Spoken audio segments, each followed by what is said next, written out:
Hoy tenemos el privilegio de estar con nuestro párroco, Julio César Chacón López, líder de la comunidad de Oporapa. Gracias a él conoceremos la trayectoria que ha pasado por esta vida religiosa. También conoceremos los retos que ha afrontado en esta vida ministerial. Y también descubriremos el impacto que ha tenido en las personas. Muy buenos días, estamos con el padre Julio César Chacón. ¿Cómo se encuentra el día de hoy? Muy bien, gracias. Vamos a hacerle una entrevista de un conflicto que ha tenido durante su vida laboral. Entonces, pues, vamos a hacerle una serie de preguntas. Y la primera tenemos, ¿ha tenido algún conflicto en su trabajo? Tengamos en cuenta que mi trabajo pues es sacerdote, que es muchas veces también manejar grupos, manejar una entidad como la parroquia y se dan muchos conflictos, muchos. Sí los he tenido. Entonces, cuénteme qué conflicto ha tenido en su vida laboral. Bueno, aquí, digamos, hay conflictos con los mismos cohermanos, hay conflictos en el trabajo, especialmente con los trabajadores y también en la pastoral, con los servidores eclesiásticos pueden haber conflictos. He tenido muchos, solamente quiero mencionar uno. Una vez fue con un diácono. El conflicto fue porque pues, él quería solamente hacer lo que a él le gustaba y no todo lo que había que hacer. Entonces pues, tuve que llamarle la atención y pues eso se genera también un conflicto, pero gracias a Dios también pues, supimos solucionarlo. Y respecto a ese conflicto, ¿cómo solucionó? ¿Qué hizo en esa situación? Primero llamándole la atención, porque pues él no le obedecía al párroco, yo era el vicario. Entonces a él le correspondían los bautismos de cada mes, ¿no? Y pues el otro párroco, si no lo hacía el diácono, pues lo hacía el párroco, pero muchas veces el párroco estaba ocupado. Tenía celebraciones eucarísticas, entonces pues a veces daba fastidio saber que tenía que, y él no avisaba, no decía si iba a hacerlo o no iba a hacer, era cuando él quería. Entonces yo lo solucioné llamándolo, ¿no? Un día que el padre lo llamó, el padre le dijo, ¿vas a venir? Él dijo, no, ustedes iban. Yo le dije, pásamelo, yo cogí el teléfono, le dije, bueno, si usted no viene de ahora en adelante, pues usted no hace los bautismos. Nos vamos a organizar nosotros. Y como a él le gustaba hacer bautismo, entonces a los 3-5 minutos ya llegó de la casa. Porque él era un diácono pues, de familia, un diácono permanente. Entonces ayudaba en la parroquia, ayudándonos en esto, pero sí, era cuando él quería y no cuando de pronto realmente necesitaba. Entonces faltaba como esa mayor disponibilidad. Así, cuando él llegó, entonces ya hablamos, dialogamos. Yo le dije, usted tiene que ser más responsable, no tienes que decir con tiempo si lo vas a hacer, no lo vas a hacer. Si usted no puede, pues lo hacemos nosotros. Pero entonces nosotros no podemos estar al último momento esperando si usted lo hace o no lo hace. Es más respeto para el párroco, es lo que yo digo. ¿Me podría decir un promedio de cuántos conflictos ha tenido hasta ahora? Bueno, yo creo que siempre estamos en conflicto. Yo he tenido muchos conflictos, sobre todo en la parte de la formación, porque le toca manejar jóvenes en formación. Entonces, cada día es un conflicto, porque pues conflicto es un momento de crisis, ¿no? Tengámoslo así, conflicto en su pelea. También a veces se dan esas peleas o hay irrespetos, pero normalmente son situaciones difíciles de manejar.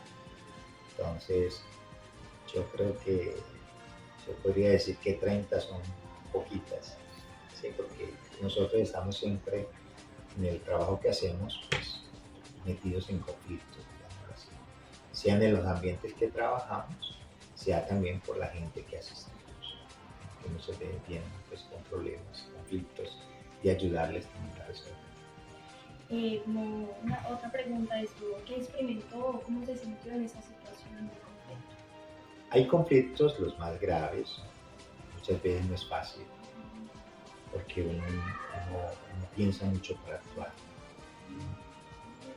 Pero también el ir tratando siempre con conflictos lo va llenando a uno como de mecanismos, de medios, para poder comenzar a dar los primeros pasos. Porque un conflicto siempre se genera y el problema es buscarle la solución. Y a veces la solución, por ejemplo, entre personas, pues el conflicto sobre todo el diálogo. O sea, ir y hacer el reclamo, si es que hay que hacerlo, escuchar al otro, porque de pronto también uno puede haber malinterpretado y esas cosas, o me ha podido decir otra persona lo que no es de la persona. Entonces, siempre hay que buscar escuchar las dos partes. Cuando uno está involucrado, entonces uno tiene que ser capaz de escuchar, ¿no? O sea, ir al diálogo, porque si no hay diálogo, ahí es donde se genera que un conflicto genere una guerra, ¿no? Genere ya cosas de quererse hacer daño y respetos. Pero los conflictos son parte también de un crecimiento o de una vida social que tenemos que vivir diariamente. Por ejemplo, cuando con los trabajadores, pues hay que estarles diciendo las cosas, ¿no? Esto le quedó mal, esto no se hace así, aquí se equivocó. Muchas veces a las personas no les gusta, entonces ellos responden mal, bien respetan y se comienza, entonces si uno también hace lo mismo, se van generando respetos que pueden generar ya como más crisis, ¿no? O que el conflicto, en vez de ser un momento, se alargue. Entonces, ¿usted cree que el origen de cada conflicto es el desacuerdo o mayormente la irresponsabilidad? No, yo diría las situaciones marcan conflictos. Lógicamente cada persona también tiene sus conflictos, ¿no? Por ejemplo, el conflicto puede generado por una falta de uno, sí. Por ejemplo, si es un trabajador, falta de pronto de trabajar, ¿no? Bien como tiene que ser. Si es parte del empleador, de pronto no hizo las observaciones a tiempo y cuando las hizo mal. Entonces, ya se va a ir al respeto del empleado y el empleado pues va a reaccionar mal. Entonces mire que las causas son las situaciones, ¿no? Yo diría, ¿no? Son como las no saber manejar nosotros ciertas situaciones o ciertos momentos. Bueno, usted nos cuenta que en algunas ocasiones son groseros. ¿Eso ha afectado en su vida laboral? Sí, lo afecta porque de todas maneras un irrespeto hace que usted no sepa qué decirle a la persona, pues uno sabe que le puede ir a pedir excusas, ¿no? Pero a veces uno mismo el orgullo no lo deja, o al otro también de pronto nunca reconoce el error, entonces no es fácil darle esa solución. Entonces, cuando se genera eso, mi respeto, entonces pues, se alarga más el problema, el conflicto. ¿Qué implementaciones ha hecho en su vida para cuando se le presentan conflictos similares para poder solucionar de la mejor manera? Uno tiene que ir aprendiendo conociéndose uno. Y en ese conocerse uno, entonces, el saber asumir ciertas situaciones de crisis, ¿no? Estar tranquilo, estar sereno. Por ejemplo, una crisis puede ser un accidente de trabajo, ¿no? Alguien se hirió, pues hacer lo que hay que hacer, buscar los primeros auxilios con que curamos esa herida, ¿no? Es también así en las relaciones, ¿no? Se crea un conflicto con un empleado, ¿qué tengo que hacer? Irle a reclamar o a hacer la observación o el llamado de atención a ese empleado, ¿no? Sin hacer de pronto, no, es que estoy peleando, ¿no? Y los conflictos se van a solucionar ahí.